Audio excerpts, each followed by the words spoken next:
Assalamualaikum warahmatullahi wabarakatuh.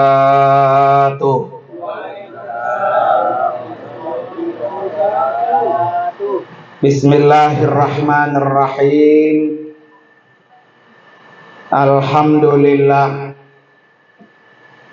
Alhamdulillahilladzi khalaqal mauta wal hayata liyabluwakum ayyukum ahsanu amala.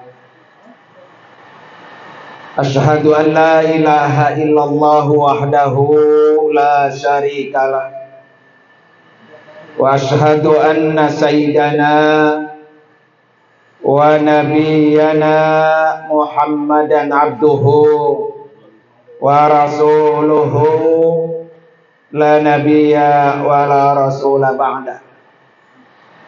Allahumma fasalli wa sallim wa barik ala sayyidina Muhammadin wa ala alihi wa ashabihi ajma'in, amma ba'du. Qala rabbi shrah li sadri wa yassir li amri wahlul 'uqdatam min lisani yafqahu qawli waj'al li waziran min ahli. Subhanaka la ilma lana illa ma 'allamtana innaka antal alimul hakim. Shadaqallahul azim. Hadratil mukarramin, para alim ulama, para asatidzah, wabil khusus yang sama-sama kita hormati dan kita doakan keluarga besar almarhum Bapak Nasim bin Amit, seluruh para anak-anak dan menantu, wabil khusus Bapak Saui Afrizal. Kita doakan Pak almarhum, Allah ampuni dosa-dosanya, Allah terima amal ibadahnya, Allah tempatkan kuburnya raudhah min riyadil jannah. Amin ya rabbal alamin. Yang juga sama-sama kita hormati Kakenda Bapak Ustadz Haji Abdul Aziz Hussein, guru kita Al-Mukarram Bapak Ustadz Haji M. Salim Botong. Jangan pakai HB katanya, Botong ya, gitu guru ya, biar nama bapaknya jelas.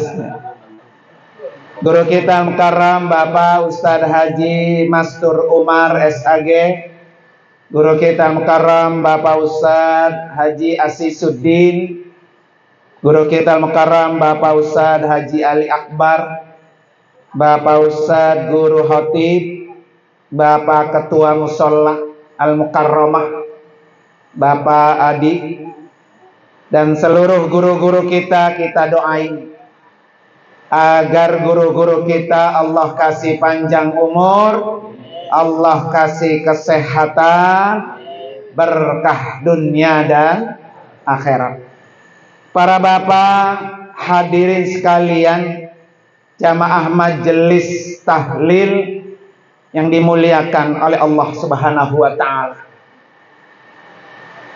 Tadi sama-sama kita sudah dengarkan sambutan dari putra almarhum, dan beliau merasa sedih kehilangan Pak ya. Emang kalau udah pergi baru kerasa Pak ya. Kalau belum ada mah piora ya Pak ya. Kalau udah pergi baru kerasa. Tetapi Pak Saui ya dan seluruh putra-putranya ya, putra-putrinya tidak perlu sedih, tidak perlu. Karena almarhum orang yang sangat mencintai ketemu dengan Allah. Ya, orang yang sudah bahagia. Kata Rasulullah, man ahabba liqa Allah, ahabballah liqa'ahu. Orang yang senang, gembira, pengen ketemu Allah, Allah pasti senang bertemu dengannya. Nah, ini almarhum Pak ya. Orang yang sudah senang. Bapak-bapak pasti belum senang nih. Mau Pak mati besok? Nah, belum ada yang mau tuh ya. Pertanda belum apa tuh? Belum mau, belum siap Pak ya. Jadi kata Nabi, orang yang senang ingin bertemu Allah, pasti Allah akan senang bertemu dengannya. Jadi emang mati ini Pak, kepengenan almarhum. Ya, almarhum udah senang. Senang ketemu Allah. Kalau mau balik lagi Pak, diceritain oleh almarhum, pasti nggak habis-habisnya. Pokoknya lu mati aja, mati enak, udah mati enak, begitu Pak. Ya, pasti itu. Karena almarhum ini udah senang. Nah, jangan sampai kita Pak nggak senang. Ya, man karihallah, man kariha lika Allah, karihallahu lika'ahu. Orang yang nggak suka pengen ketemu Allah, ya, maka Allah juga nggak suka ketemu dengannya. Mau Pak ketemu Allah? Pak lah dibayar. Mau ketemu Allah ya? Mau gitu Pak. Karena jangan sampai kita nggak mau. Ya nggak mau. Karena kalau kita nggak mau, Allah nggak mau ketemu kita. Ya. Nah, para bapak hadirin sekalian, apa bukti kalau almarhum ini senang ketemu Allah? Nah, saya sebutin 3. Ya, 3 poin Pak. Biar kita ketularan. Ya, terutama buat anak-anaknya. Biar apa yang udah dilakukan almarhum kerjain. Kenapa dikerjain? Biar almarhum ngalir pahalanya. Yang baik-baik almarhum sudah kerjakan dan putra-putranya tahu, itu ikutin. Kalau diikutin, maka almarhum di alam kubur ngalir pahalanya. Ya, jangan piora baik. Hidup piora, udah mati juga Pak. Piora. Ya. Ini orang jauh kenal nggak piora ini? Ya, kenal Pak piora. Tanya Kong Ajis, no, kalau nggak kenal piora ya. Apa Pak bukti beliau ini senang ketemu Nabi? Ketemu Allah. Pertama, sebelum ajal beliau nyampe, Pak, beliau sengaja Pak dibersihin dulu dosanya. Dengan apa? Pergi umroh. Ini satu bukti kalau almarhum memang siap ketemu Allah. Orang yang ingin ketemu Allah harus bersih. Bersih dari dosa. Kenapa nggak dari dulu-dulu itu? Kong Nasim pergi umroh. Kenapa umrohnya baru kemarin? Ya. Ini dalam rangka sudah skenario Allah. Nanti lu kalau mau ketemu gua, kalau mau balik pulang kampung, ketemu dengan Allah, bersihin dulu dosa lu. Berangkat beliau umrah. Baik. Nabi sudah jamin orang yang berangkat umrah, al-umratu ilal umrati kafara. Orang yang telah melaksanakan ibadah umrah, Allah hapus dosanya. Oh, Masya Allah. Siap dah mati itu begitu. Makanya senang dia. Makanya kenapa di Mekah itu ngomongin mati baik. Apalagi kalau bisa matinya di mana? Di Mekah Pak. Masya Allah Pak. Saya termasuk orang yang punya cita-cita pengen mati di sono Pak. Paling tidak Pak, paling tidak jenazah kita diletakin persis berdampingan dengan Ka'bah. Paling tidak jenazah kita disolatin jutaan umat manusia. Imam Masjidil Haram cuma cukup bilang apa? Sallu alal amwat. Bangun Pak, orang semua tuh semasjidil Haram nyolatin jenazah kita. Kita nggak undang mereka, kita nggak kasih tahu mereka, kita nggak kenal dia, dia nggak kenal kita. Tapi karena sudah ada di depan Baitullah, Yang nyolatin jenazah kita bukan ribuan orang, tapi jutaan orang. Dan ini tanda-tanda orang mati husnul khotimah. Ya, cuman nggak kesampaian doang almarhum baik. Tapi yang jelas Pak, pulang dari Mekah belum sempat bikin dosa lagi. Banyak orang Pak, jangankan udah nyampe rumah Pak, masih di pesawat aja tuh jamaah pulang udah ngomongin orang baik. Ya kan, masih di kursi pesawat. Wah gede banget nama itu ya, kalau di kamar mulu kentut mulu mengorok begitu ya. Lo nyampe rumah udah ngomongin apa tuh? Orang lain, udah bikin dosa. Lah almarhum engkong Nasim Pak, belum sempet cerita ini dan itu. Bahkan sampai melangkah di depan rumahnya belum. Masya Allah, Allah pelihara tuh Pak lisannya. Udah dia bersihin dengan umroh, jangan sampai nambah dosa. Karena dia akan ketemu dengan Allah Subhanahu wa ta'ala.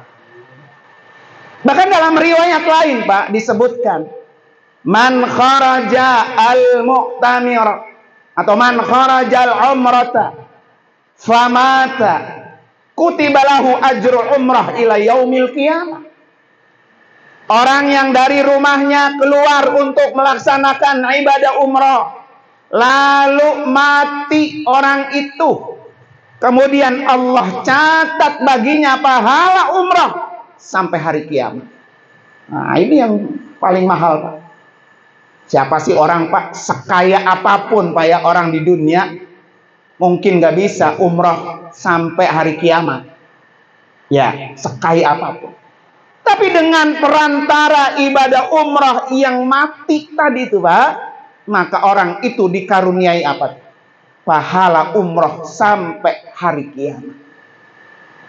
Jadi murah itu biaya umrah Pak. Mau tebang 30 juta mah. Karena pahalanya sampai apa tuh? Sampai kiamat. Dan itu yang mahal. Dan itu nggak bisa Pak. Semua orang di skenario itu nggak bisa. Itu udah Allah yang ngatur.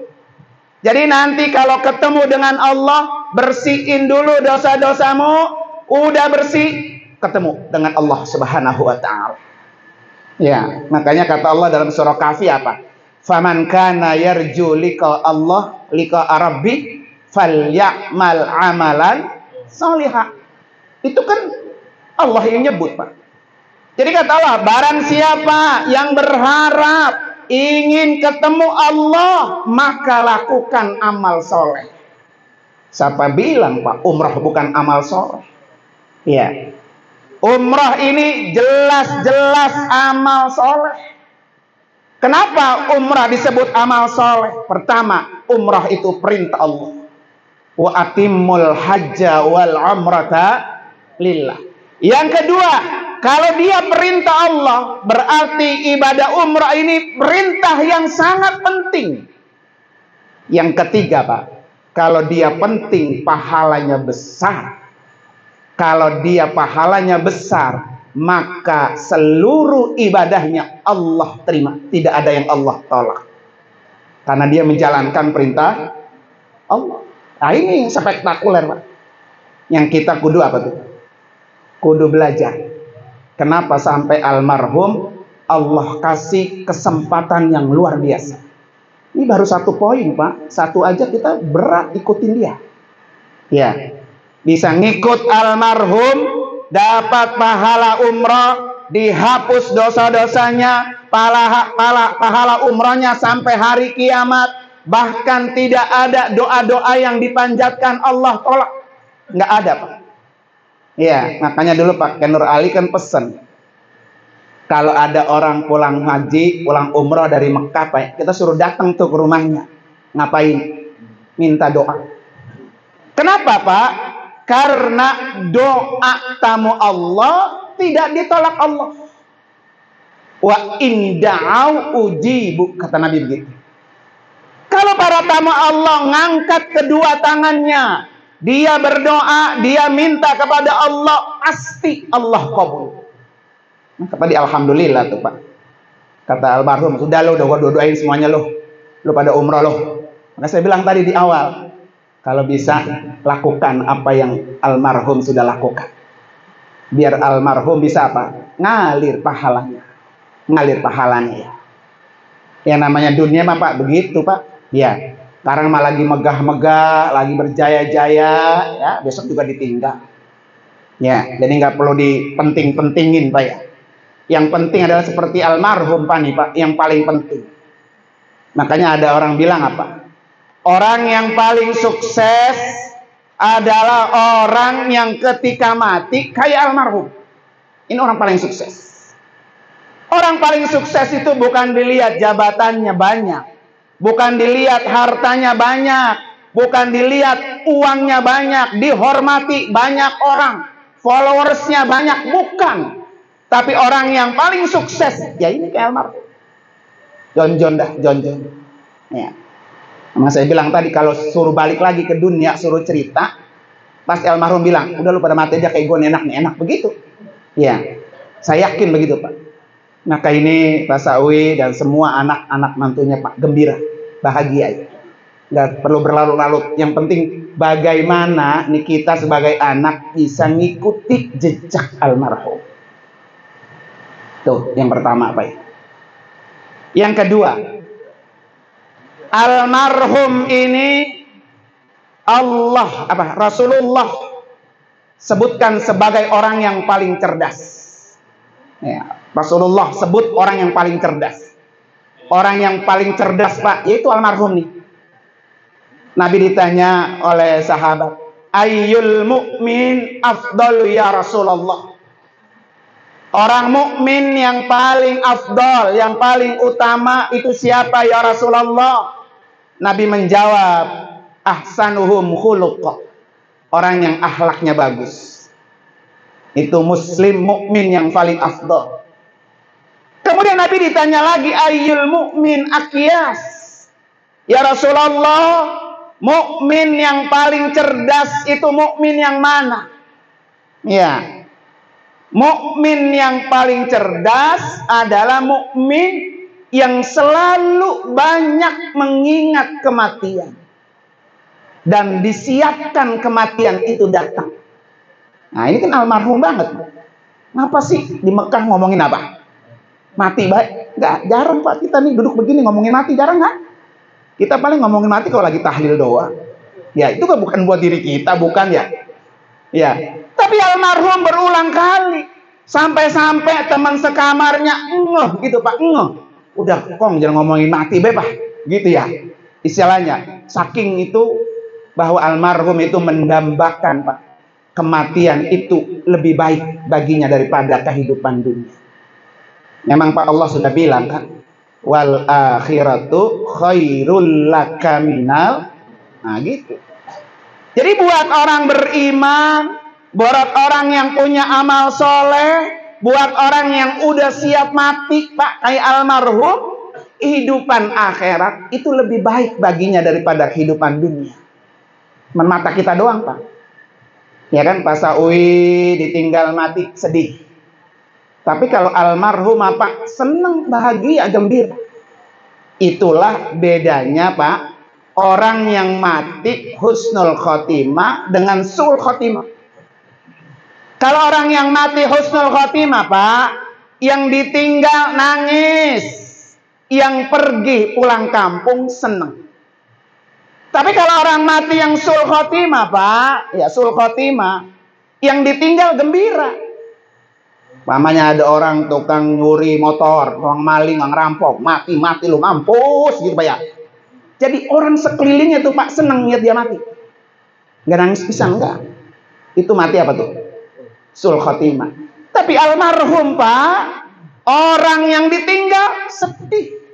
Sedih. Ini tanda bahwa almarhum orang-orang yang husnul khotimah. Dan almarhum orang yang paling cerdas. Karena selalu apa? Ingat kematian. Jadi kalau kita ama mati rada-rada jauh Pak ya, rada-rada lupa maksud saya, belum cerdas tuh, belum cerdas. Ya. Nah mudahan sih kita pengen begitu tuh. 2-3 bulan mau kita pulang ya, mau balik kampung sono. Allah sudah apa tuh? Udah bikin kita senang udah ke sono tuh. Jalannya udah ngulonin, jalan udah ngulonin.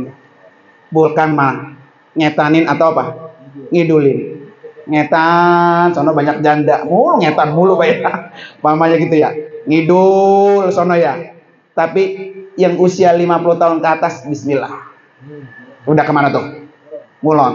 Nah, besok kan kita ngadep mana? Ngadep ngulon, Pak ya.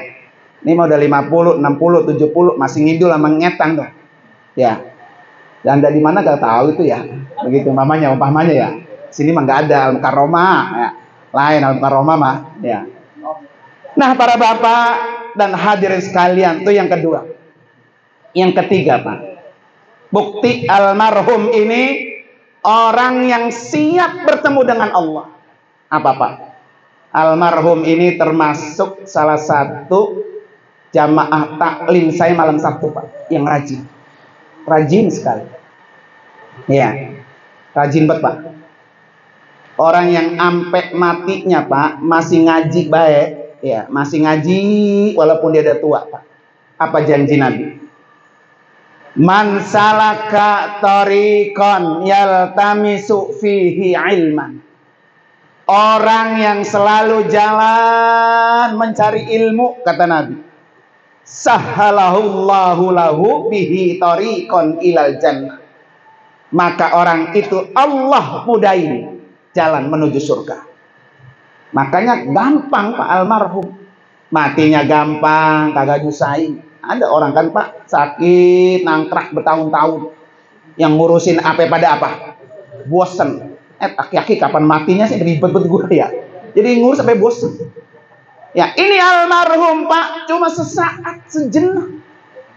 Karena beliau orang baik, pekerjaannya juga baik-baik yang dilakukan, Allah mudahin jalannya masuk ke dalam surga. Bukti kalau Allah mudahin masuk surga, ya dibersihin dulu tuh. Pergi sono. Cuci tuh dosa, bersihin tuh dosa. Almarhum ini Pak, setiap malam Sabtu selalu hadir di majelis taklim di tempat saya. Memang saya kalau ngaji saya pesan gitu sama jamaah. Ya, anak kan saya bilang tadi anaknya. Makanya yang udah lakukan baik jangan apa? Jangan sampai diputusin tuh. Ya kan? Ini kan bapaknya udah ngerintis tuh ya.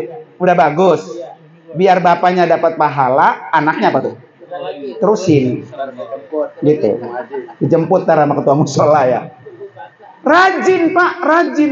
Sampai beliau bukti, tadi diceritakan kan, kalau beliau emang mau menghadap Allah sudah siap, sampai bilang, ini sholat subuh berjamaah saya terakhir. Masya Allah tuh Pak.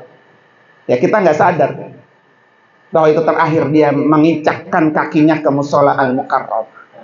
Ya, jadi orang-orang yang rajin hadir ke majelis-majelis ilmu, maka orang itu Allah mudahin masuk ke dalam surga. Semuanya kan kita sepakat Pak, nggak ada yang kagak kepengen masuk surga kan? Semua pengen masuk surga. Jadi kalau pengen dimudahi, salah satu amalannya rajin hadir ke majelis ilmu. Ya, di mana aja. Ya pokoknya sejak beliau tahu nih almarhum, kalau di rumah saya ada taklim malam Sabtu pasti datang Pak. Ya pasti datang. Ini kan Pak, persis seperti gurunya almarhum pakai Jurun Ali. Itu kan di samping Masjid At-Taqwa ada gurunya Kiai Nur Ali. Namanya Kiai apa? Mugni. Kiai Mugni itu guru Kiai Haji Nur Ali. Sekaligus juga apa? Mertua. Waktu lagi Kiai Nur Ali belajar sama Kiai Mugni, kitabnya itu. Yang ngajar Kiai Mugni. Ini bocah pinter ya. Guru kan lihat gitu Pak. Akhlaknya bagus. Sana loh, pindah belajar nyari lagi ke Kiai Marzuki di Cipinang Muara. Dari Cipinang Muara kata Kiai Marzuki, ini bocah bagus, akhlaknya bagus, pinter. Berangkat sono pergi ke Mekah. 6 tahun Kiai Nur Ali belajar cari ilmu ke Mekah. Pulang lagi ke sini pada kampung kita, disuruh ngajar sama Kiai Mugni. Kiai Mugni di sampingnya. Ini Kiai Nur Ali ngajar, ini sampingnya Kiai Mugni. Kitabnya yang dulu diajari sama Kiai Mugni. Ada yang nanya, guru, mengapa guru masih hadir tuh ngaji? Kan itu kitab dulu guru yang ngajar. Dan ini Nur Ali kan murid guru, ngapain guru ngikut ngaji? Ya Pak ya. Secara pinter Pak, guru udah apa? Udah pinter, kitabnya udah dilalap semua. Emang dulu Nur Ali pinter, gua yang ngajarin, begitu misalnya Pak ya. Tapi apa jawabnya Kiai Mugni? Gua pengen mati dicatat orang-orang yang sedang menuntut ilmu. Gitu tuh Pak. Ya. Jadi masalah paham atau tidak paham bukan nomor satu. Masalahnya adalah dicatat orang yang datang ke majelis ilmu. Bahkan dalam satu riwayat dikatakan Pak ya, huduru majlisil ilmi afdalu alfu raka'atin. Orang yang hadirnya aja ke majelis ilmu lebih baik pahalanya daripada dia sholat 1000 rakaat. Oh bapak-bapak saya tanya, mau sholat 1000 rakaat apa mau hadir duduk di majelis kayak gini? Mendingan di sini Pak ya. Di sini mah dapat ilmu juga, dapat gesek juga, ya Pak ya. Dunia dapat, akhirat juga apa? Dapat. Ya kan? Semua majelis ilmu Pak begitu. Jadi datangnya aja Pak, udah dapat pahala sholat 1000 rakaat. Nggak ada orang yang bisa Pak 1000 rakaat. Jangankan sampai 1000. Duha ada Pak, duha. Berapa Bapak kalau di rumah sholat duhanya berapa rakaat? 4. Alhamdulillah. Almarhum berapa rakaat almarhum ini? Ya. Jadi sholat duhanya berapa? 4 apa 2? Nah, yang bagus, alhamdulillah ya. Minimal berapa Pak? 2. Maksimal? Maksimal? Maksimal? Nah, rata jawaban dia. Maksimal 12. Ya, 12. Nih, kata Nabi apa? In shallaita duha raka'ataini. Kalau ada orang salat duhanya cuma 2 rakaat. Ya, tiap hari salat duha cuma 2 rakaat. Lam yuktab minal ghafilin. Orang ini Allah catat termasuk orang-orang yang apa? Tidak dicatat termasuk orang-orang yang ghafil, yang lalai. Jadi kalau kita selama ini lalai Pak ya, ngilanginya dengan salat sunat duha berapa? 2 rakaat. Insya Allah yang selalu salat sunatnya 2 rakaat jauh dari sifat lalai. Tapi kata Nabi kalau ditambahin 4 arba'an, ya, maka orang ini kutibta minal muhsinin. Orang yang salat duhanya setiap hari 4 rakaat, Allah catat orang ini termasuk orang baik. Tuh, yang punya 4 alhamdulillah. Yang penting apa? Continue Pak. Ya. Tapi kalau dia naik Pak, berapa? 6. Kalau ada orang yang setiap hari salat duhanya 6 rakaat, ya, kutibta minal qanitin. Orang ini tercatat sebagai orang yang ahli ibadah, orang yang taat kepada Allah. Tinggal pilih deh tuh Pak. Mau nyampe di gofil doang ya? Apa mau jadi muhsinin? Apa mau jadi apa? Qanitin. Kalau pengen jadi orang ahli ibadah, maka salat duhanya berapa? 6. Naik Pak, bagusan lagi samanian. Orang yang salat duhanya 8 rakaat setiap hari. Ya, maka orang ini kutibta minal faizin. Orang yang sukses. Sukses dunia, sukses apa? Akhirat. Nah, ini almarhum udah yang sukses Pak. Ya. Karena saya yakin pasti almarhum pernah melakukan salat duhanya sampai 8 rakaat. Ya. Pengen naik lagi Pak. Berapa Pak? 10. Ya. Kalau dia sampai bisa melakukan duhanya setiap hari 10 rakaat, maka orang ini lam yuktab al yauma danban. Hari itu tidak tercatat orang yang melakukan dosa. Dosanya habis. Jadi kalau kita sempat duha 10 rakaat, maka hari itu kita tidak tercatat orang yang punya dosa. Masya Allah Pak ya. Sampai ke 10 sampai? Belum ya. Jadi besok kalau dosanya pengen apa? Habis, pengen dihapus, kerjain berapa? 10. Mau pengen lagi? Berapa? Terakhir 12. Ya. Orang yang melakukan duhanya 12 rakaat, banallahu baitan fil jannah. Spektakuler Pak. Allah bangunkan rumah di surga. Almarhum pulang udah punya kaplingan, Pak, jonjon. Kenal jonjon, Pak Ketua? Bukan yang ada kumis depan. Oh, jojon itu ya. Kalau kumis depan jojon. Nah, tapi almarhum bukan jojon, apa? Jonjon. Jadi orang-orang yang melakukan duhanya, Pak, sampai 12 rakaat, maka orang itu Allah bangunkan rumah di surga. Ini yang mahal, Pak. Ya. Kalau rumah di dunia, Mak, ya besok gak cakep-cakep, kita mati, kita apa? Tinggal. Tapi yang paling penting bagaimana kita membangun rumah tempat tinggal kita di mana tuh? Surga. Ini bagi orang yang bisa melakukan sholat duha sampai 12. Makanya kata Abuya, apa kata Abuya Kenur Anwar? Sekali-kali, Mak, orang hidup ya ibadah cari yang maksimal. Gitu kata beliau. Bapak kalau nyari baju ke mall cari yang paling apa? Paling bagus, Pak ya. Kan nggak mungkin cari yang second kan? Ada nggak di mall yang second? Ya. Jadi kita aja, Pak, secara naluri kalau beli apa-apa pengen yang bagus. Begitu juga kata Abu ya, ibadah sekali-kali ambil yang maksimal, sekali-kali. Jadi kalau repot 2. Kalau lagi lengang 6. Kalau lagi lengang banget ya 12. Terutama yang udah pada 60, 70 ke atas dah.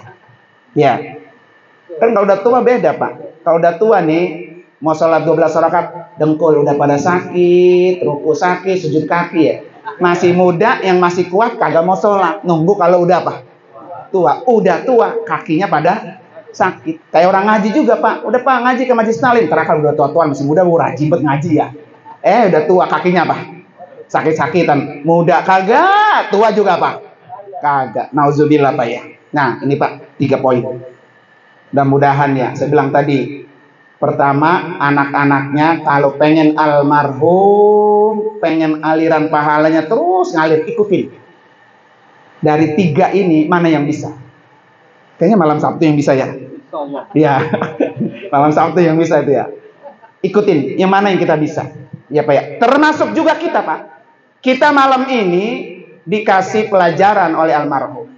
Kalau yang malam ini denger apa yang saya sampaikan, terus dijalanin, dilakukan, gara-gara almarhum, Pak, dengan sebab almarhum, Pak, otomatis dapat pahala ngalir. Karena beliau telah mencontohkan yang baik. Ya, paling kagak kita mati ya, Pak. Bersih dah kayak almarhum gitu ya. Dosanya habis. Saya ingat dulu, Pak. Kayak Haji Syafi'i Hadami. Kayak Syafi'i Hadami itu kan ada kan orang mati, Pak. Husnul khotimah khosatil khosah. Orang yang matinya PPIP ya, Pak ya, prosesnya bagus. Itu adalah ketika dia mati dia bersihin dulu. Dia bersihin dulu.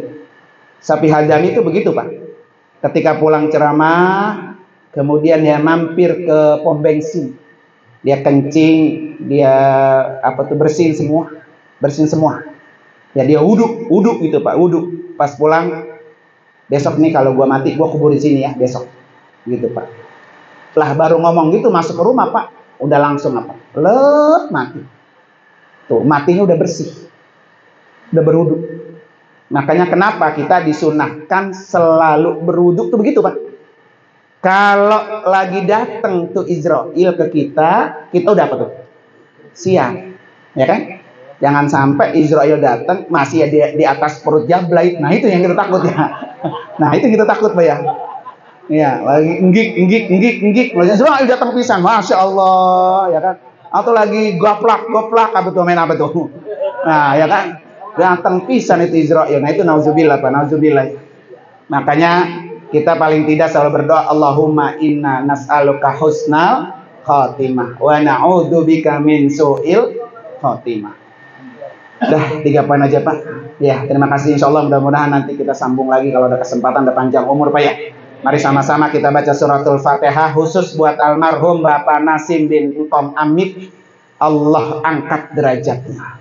Ala hadini al-Fatihah. A'udzubillahi minasyaitonir rajim. Bismillahirrahmanirrahim.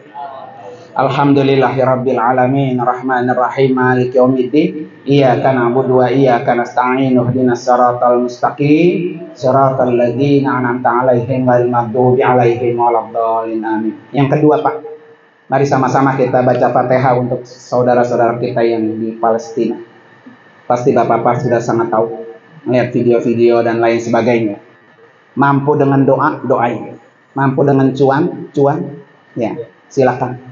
Kebetulan di taklim saya sedang lagi open donasi, membuka yang mau donasi. Kita bayangin aja, Pak, kalau seandainya kampung kita yang kayak dia, ya Allah, jangan ngapa-ngapain, Pak. Boro-boro tahlil kumpul begini, Pak, ya. Urusan perut aja, Pak, nggak ada. Maka kita punya duit, kasih. Kalau kita bisa mampu menolong saudara kita, Allah pasti menolong kita. Wallahu fi aunil abdi maka al abdu fi auni akhihi. Allah itu akan menolong saudaranya, ya, menolong hambanya selama saudaranya menolong apa? Saudaranya. Jadi kalau kita pengen ditolong Allah, maka tolonglah saudara-saudara kita. Di antaranya di Palestina. Nah, bapak-bapak yang pengen mau donasi, bingung mau kemana, datang aja malam Sabtu besok ya. Ke taklim saya di malam 1, sholat maghrib di sana, keluarin duit yang kita mampu. Ya, mau pilih ngasih duit, apa mau ngasih tenaga, apa mau ngasih doa. Doa kayaknya ini ya, nomor 3 ya. Ya, kali itu mari sama-sama kita baca suratul Fatihah, biar Allah angkat cobaannya, biar Allah jadikan Palestina menjadi negara yang merdeka. Ala hadini al-Fatihah. A'udzubillahi minasyaitonir rajim. Bismillahirrahmanirrahim. Alhamdulillahirabbil alamin arrahmanir rahim maliki yaumiddin iyyaka na'budu wa iyyaka nasta'in ihdinas siratal mustaqim siratal ladzina an'amta 'alaihim ghairil maghdubi 'alaihim waladdallin amin. Fatihah yang ketiga, Pak, saya mohon dibacain Fatihah. Insyaallah saya hari Sabtu besok subuh sudah berangkat melaksanakan ibadah umrah ya. A'udzubillahi minasyaitonir rajim. Bismillahirrahmanirrahim. Alhamdulillahirabbil alamin arrahmanir rahim maliki yaumiddin iyyaka na'budu wa iyyaka nasta'in ihdinas siratal mustaqim siratal ladzina an'amta 'alaihim ghairil maghdubi 'alaihim waladdallin amin. Terima kasih para bapak hadirin sekalian dan mohon maaf kalau ada hal kata-kata yang kurang berkenan. Hadanallahu wa ikum ajmain. Wassalamualaikum warahmatullahi wabarakatuh.